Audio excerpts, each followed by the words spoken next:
Hey guys, welcome back. This week I'm interrupting our normal broadcasting topics of budgeting and pretty much everyday finances to go a little bit off topic. And I'm going to talk about a couple dreams that I've had recently. And why am I talking about these dreams? What prompted this is this past week I was invited onto a gentleman named Larry Wood onto his YouTube channel. He wanted to just introduce me to his community. And in that video, the other topic that he was talking about was a particular dream that he had, which also tied into a dream of another person who used to be on YouTube a few years ago, Drew Wyatt. I don't know anything about him other than discovering this because of Larry's video that he did during my interview. And so I looked at that video in full, and it was so strangely close to a couple dreams. Well, one dream in particular that I had recently this year. And I think it ties into another dream. So why am I talking about dreams? I think that if we are willing to listen and hear and see and be open to God talking to us in our dreams, we'll find that we get knowledge and information that way for those of us who receive it that way.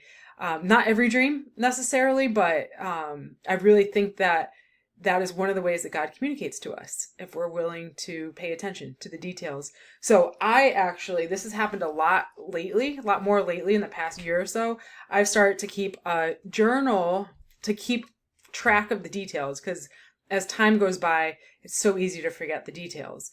So I'm going to talk about these two dreams. It has to do really, I think the theme of this, what I want to just preface today's call or today's video with is there is a theme that I'm seeing of break away from the herd and prepare, do things differently.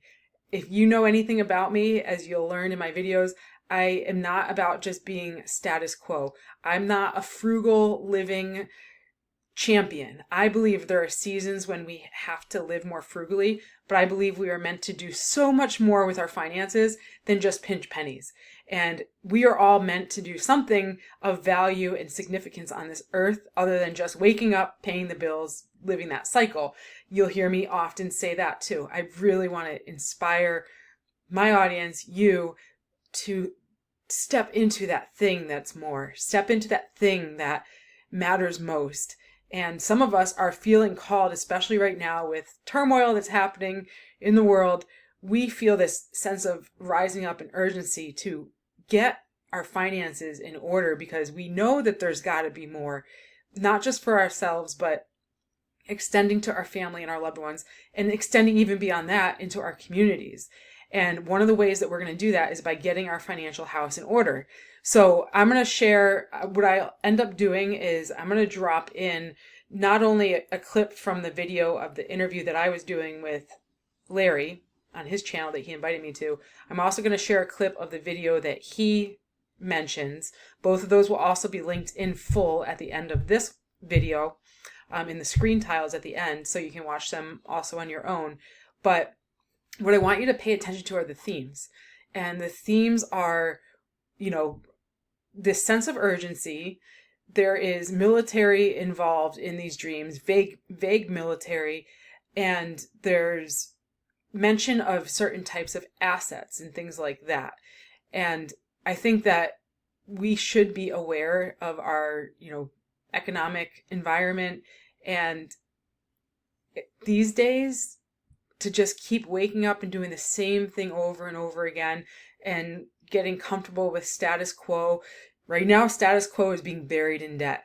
And what that does is it keeps you from being agile and it keeps you from being able to take advantage of opportunities when they come up. So what I want to encourage you today is get serious about getting your finances in order because that's what gives you options on the table.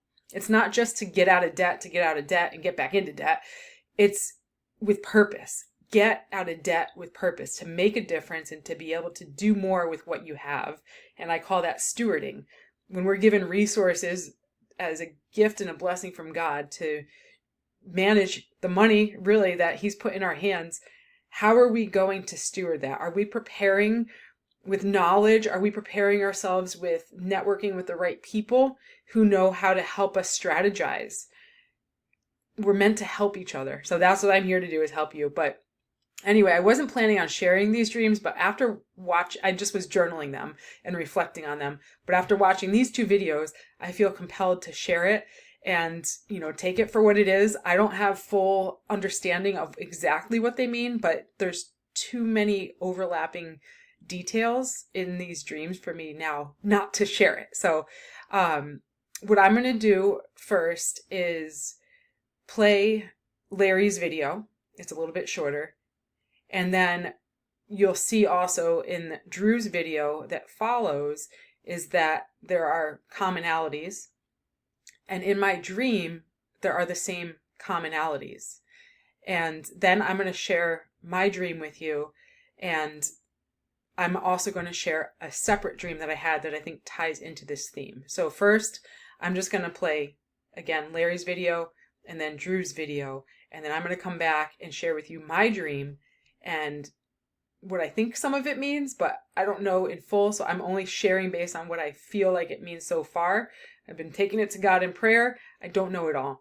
Absolutely not. But it might also, just like Drew said, it might bless somebody who's listening. And maybe you're having dreams too. What we realize when we start talking about this is we're not the only ones. And that's what I want you to know, is that you may not be the only one. So without further ado, I'm going to go ahead and play those videos, and I'll be right back after. Now, Larry, that's kind of crazy. Well, the dream didn't stop there. And the second part of the dream was really crazy, because what I saw 6 military men in battle fatigues. They were in uniform. It wasn't a level of detail like it was a real person with me filming with my video camera. It was more like a high-resolution video game, and they had dark colors on. It wasn't green, it was actually dark gray, and I couldn't see whether they were olive-skinned or Asian or whatever, but these 6 military men, they had military-style rifles, they had the boots, they had the helmets, they had, it wasn't camo, honestly, it was dark gray fatigues, and they were in a city park. And I knew in the context of the dream that they were representing battles that were going on, and I knew these battles were going on all across the country at over 100 different locations. And these men were hunkered down and they were shooting, and one at a time, I think the good guys took these guys out, and there were shots fired, and there were military rifles, and there was engagement. And, when you have that kind of dream in 2020, how could it be that military men are in the streets? And I knew these were enemy combatants, and I live by Portland, and so I've seen Antifa. I've seen them many times, honestly. But this wasn't Antifa. This was well beyond that. And so I really didn't know what to do with it. So one of the people I used to love to watch was Drew Wyatt, and he had a dream about military in the streets during the wealth transfer. I'm actually going to play it for you, and I'm going to reference it. But he essentially was in an office building, and he saw 3 different assets that were related to the wealth transfer. And he started with cash, and he went to silver, and then he went to crypto. He went downstairs, and there was military men out in the street. Hey everyone, I just wanted to share another dream that I've been sitting on for probably about 6 months now. So this dream, I was in a building, like a corporate office. So I'm in this room, and it's almost like I'm on the board for this company. We're sitting at a conference table, and there's about 10 of us or so. And then something happened to where we kind of scurried out of the meeting, and everyone gets up from the table, and they immediately go to their safe in the office. And in the safe, everyone is first grabbing cash, including myself. And we're grabbing like $10,000 stacks of cash. But you can only grab so much because we didn't have suitcases or anything. We're just sticking it in our pockets. So I grabbed a few of those, and then we were grabbing bars of silver. But again, you can only grab so much of that before it starts weighing you down. And then everybody was grabbing their ledgers, like a Ledger Nano. And in that order, so it was cash, silver, and then Ledgers. And so we make our way out of the building, and now I'm by myself at this point. I'm getting out of the building in the streets. People are just running back and forth, crazy. It wasn't quite violent yet, but I saw a soldier on the ground, a couple soldiers, but one in particular, and I made eye contact with him. And I can't say if this is like U.S. soldier, Army, National Guard, NATO. I'm just going to say military. And they made eye contact, and then I just felt the urge, like I needed to start running, like I needed to get out of the city. Okay. Thanks for hanging in there. Hopefully you recognize some of those similarities that I called out. And what I'm going to do now is share this dream that I had. So those guys had their dreams actually a few years ago, right? Probably around a similar time frame, like 3.5, 4 years ago, somewhere around 2020. This dream that I had, I labeled it, and I'm reading out of my journal just to kind of make sure I capture the notes that I had at the time. I had my dream in February, towards the end of February, and the subsequent dream was about 2 weeks after. So they were kind of back to back. But this one I labeled war/conflict because I didn't know how to make sense of it. And what's similar is in my dream, it started off with me pulling up to this kind of like visitor center, as though like if you're going for a hike somewhere, there's a small little building with a visitor center. And similar to Drew's dream, I was at a conference table. And I didn't know that this detail mattered at the time until now, bumping it up against Drew's dream. Very, very similar. So there were maybe like 3 to 5 people at the table from what I remembered in my dream. And we were there to give updates about what God was doing in our lives. And it was along the lines of how we are being moved forward in our purpose and in our calling. So it was just kind of a roundtable update. And then I remember there was a lady, maybe in her 50s or 60s, like more mature. And she had several updates that she mentioned she wanted to share. And then she asked if anybody else had any other updates. And I had said I wanted to share an update, which this is the part of my dream that was a little bit more vague because I can't remember specifically what the update was. But the sense that I remember having was that it had to do with real estate or something about real estate or territory being provided or expanded or doubled, things of that nature, like a growth of territory, growth of real estate. And what's interesting how that ties into, I think, very similar to Drew's dream was it very specifically mentions assets. And if you read Larry's book, he talks about the wells, the wealth transfer, and those are in those wells, cash, silver, strategically, crypto, real estate. So now this adds an interesting layer to that I didn't know at the time that this dream happened. And then, so again, similar to Drew's, all of a sudden the scene changed. All of a sudden I was outside and there was a woman there when I first pulled in. Can't remember who it was. It wasn't anybody significant that I remember. But anyway, we're fast forwarded out to this field and it felt like it was almost, I'll put a picture in here. It almost felt like a foreign type of land or territory. The grass was a little bit taller, almost like a harvest field. And the jungle wasn't like the New England or United States jungles. It had like more of that foreign, either Asia or African feel. And it was still at a time of year where the vegetation was green. So it was dry and arid, but it was still green. And I knew that we were there to help with a fence or a wall project of some sort. It felt mission driven, like we were there like on a mission trip or something like that. And we were there to help, but we weren't there to run the project. And the people that we were helping seemed to be of Hispanic background, like either Mexican, Spanish. They had brown skin, but I couldn't quite tell. If I was to pick, I would say probably like Mexican or Hispanic versus Asian, because I couldn't tell the landscape that I was in. And they were working on this really, really tall wall. I remember just looking up and it was this big tan vinyl fence, like shiny and thin and vinyl. So it didn't seem sturdy. It just seemed super, super tall. And I know what will come to mind because I just said Mexican and wall, and I'm not alluding to that. It felt we were in a different territory. So the fence, what I remember, was a very minimalist style.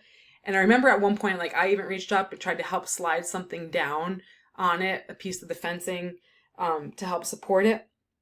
And I remember also noticing what was noticeable was there was a big gap in the fence. Like, it was not a breach, it was not completed yet. So there was like 20-30 foot span where they were working on connecting, and these were the locals who were working on the project themselves. It was their wall that they were taking pride in and working on, but they were getting support and help from another team of people. And I felt like I was more of an observer, not actually on the team. It was kind of like sunset-ish, it was summertime-ish, and there was still enough light. It was towards the end of the day, but there was still enough light to keep working. And then I remember all of a sudden there was a military presence, like a local military presence. It didn't seem like the United States Army. Again, it was somebody who had olive skin. It was like a beret style hat. Can't really remember what color. It was either like black or maroon. And the message, I don't remember directly getting it myself, but it was basically that anyone who was found associated with helping on the project would be shot and killed. And I can't remember if it was me being on the project or just a visitor, but I had a sense that, like, if I was found associated with the project, I also would be in danger. So at some point, one of the girls, a younger girl who was, I'm calling it on our side, but like on the helping team side, not one of the locals, but one of the helpers, she said to one of the locals, it was like a young adolescent boy, "Don't worry, when we finish the fence, you can still come back at any time." So it was kind of like this camaraderie of, we're staying friends. The fence isn't going to keep us from being friends. We just are, the project will be complete and there will be a wall here. That's what made me feel like it was going to serve more like a wall, because there were solid panels. There was no spaces in them. And I remember specifically thinking too, I'm like, a vinyl fence for this huge wall? Like, this thing's going to get dry rotted with, just get beat up with the sun. And it's really not a great material because it'll be, brittle. It'll crack over time. And I was curious why they chose that material. So then this local military man showed up, and people started to get stirred up and kind of restless and anxious and a little bit stressed out. And basically he was the one saying that he was messaging it now, anyone helping would be killed. And I remember turning around and seeing this man next to me. But I was also next to somebody else, and I think they might have been more involved with the project. So that military man went up to him and basically bluntly accused him of helping. He said, "You must die." And the strange thing was, this isn't morbid or grotesque, but like what happened was he did get shot and killed, but it was like a shotgun, not a military gun, which seemed really odd to me. It was like a short shotgun. I didn't see anything. It wasn't grotesque. It was just that the man was now on the ground, and I knew in my dream that he was dead. And what else here? Oh, so at that point, I was like, I'm for sure next, because I just saw him do what he did. He fulfilled the threat, and I was like, okay, I'm next. And so what I did is I just laid down in the grass as low as I could, and the grass just barely covered my body while I was laying flat. And I thought for certain he would see me. It was like a wish and a prayer. And if you've ever seen that movie Empire of the Sun with Christian Bale, and he was in the mud field, and the soldier was right at his body. He was right at the soldier's feet. The guy didn't see him. It felt just like that. And I was completely shocked that the guy didn't see me, because I was like, there's no way. It almost felt like I was invisible. And so he did walk right by me. And at that point, he turned his attention to the people who were working on the fence. And I don't even know if this detail matters, but I noticed a loose piece of paper that got caught in the grass near me, and it was a super bright white piece of straw, something like that. And I was like, oh my gosh, if he sees that straw paper, he's going to see me, and then he's going to shoot and kill me. So I was like, I want to get out of the way of anything that would bring his attention to me. So then all of a sudden what happened was now there was a huge frenzy similar to the other two dreams that you just watched. This had to do with a frenzy. And everyone who was working on the project basically dropped what they were doing and started running towards the jungle area. And they were screaming, run as fast as you can. Run now, run for your lives. But I didn't know what the context was. It was just everybody knew they had to run. So we all started running as a huge crowd into the jungle. And there was like space. It wasn't like this tight, cramped jungle. It was like there was flat, dirt and trees, but there was enough space to run. And we could run fast. There might have been maybe 100 people, a large enough crowd. And we were all running in a herd away from the field. And the sense that I got was like we were threatened or demanded to leave.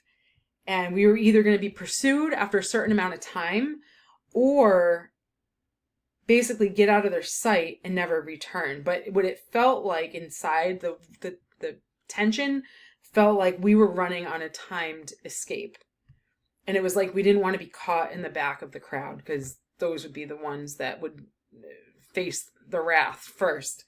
So then at some point we were running in different directions, and then a couple people, it was weird because it was like all of a sudden now the environment changed, and it seemed like there were African villagers who had more rural bundles of grass strapped on their back with this cloth. It was like this red cloth, probably 6 foot long bundles of grass that had been freshly cut. But it was the dry grass, and they were actually going in the opposite or counter directional to where everybody else was running, almost like they were confused or dazed and didn't understand it, and they were in the way of everybody who else was running. So I almost had to like how a football person would hold their arm out and prevent from getting kind of sideswiped. I had to hold my arm out to prevent their grass bundles from getting in my way as I was trying to run. And that was the case with everybody, but they were almost heading back towards where everybody was running from. And that didn't make any sense to me. And then at some point, as we were all running, I'm like, oh my gosh, we are too obvious. We're in a herd. It's too much of a crowd. We need to break away from the crowd. So all of a sudden, this path opened up and I went to the left, and it was like we were on this gravel walkway kind of thing. Like if you saw a gravel paved walk or a gravel walkway in a garden area or something. It had been overgrown, but it had in the past been traveled on. And I just remember running, we didn't want to lose our pace. And then I had a hard time getting momentum. When you're running in the water and you can't get momentum. And it had something to do with, I had a backpack on and I couldn't get my momentum because of the backpack. So I pulled one strap off and I had it on one shoulder, and then I could get my momentum again. And we're running by these garden boxes that had dried up paper lantern flowers that look like those little Japanese, or where they originate from, but I call them paper lanterns. And somebody's like, oh, it's the old salt and pepper plants. I don't even know what that meant, but it was a weird comment.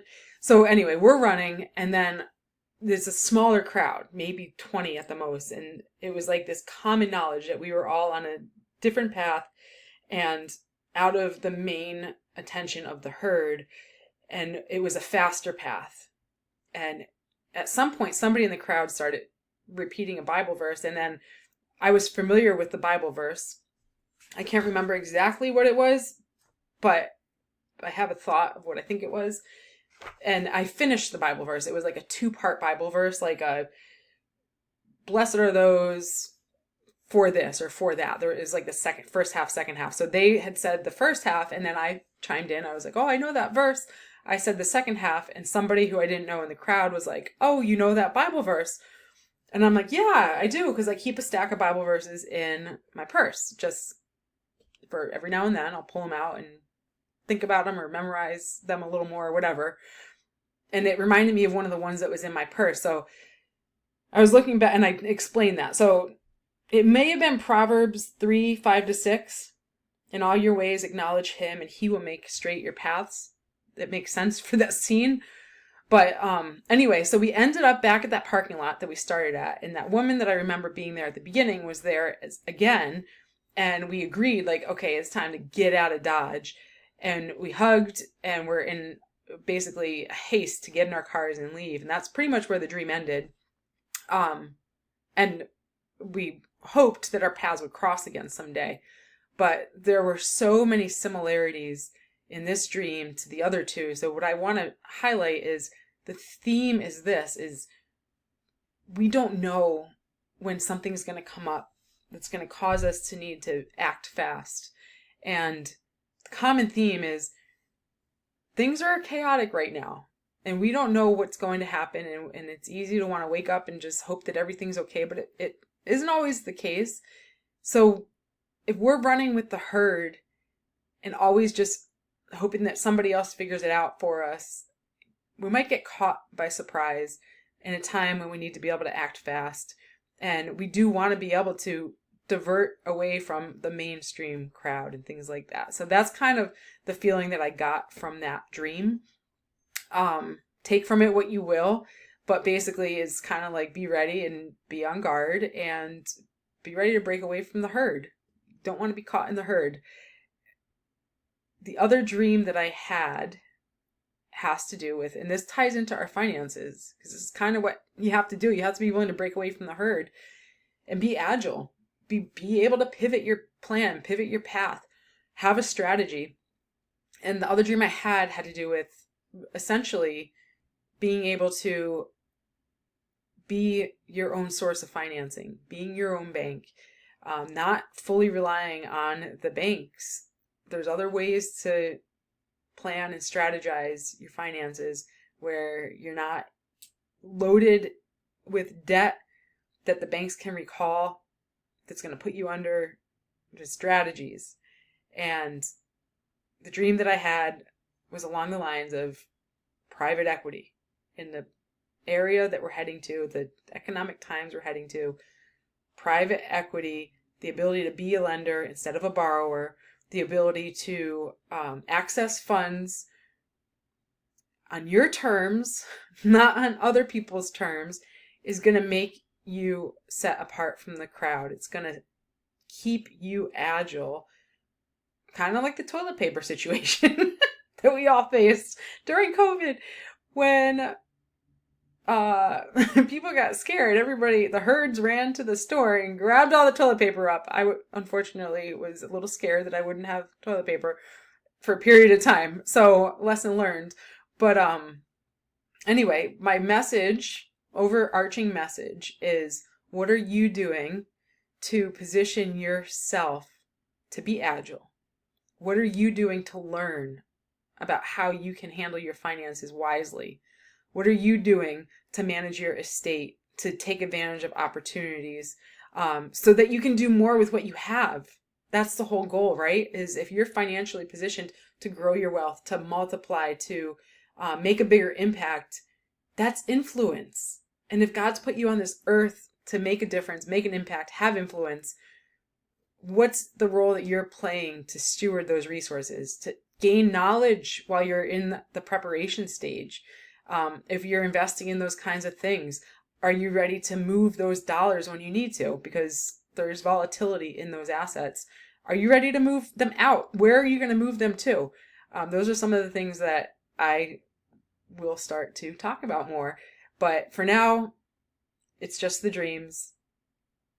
Take it or leave it. Totally fine. It's not for everybody. But for those of you who feel the value in that, I hope it blesses you.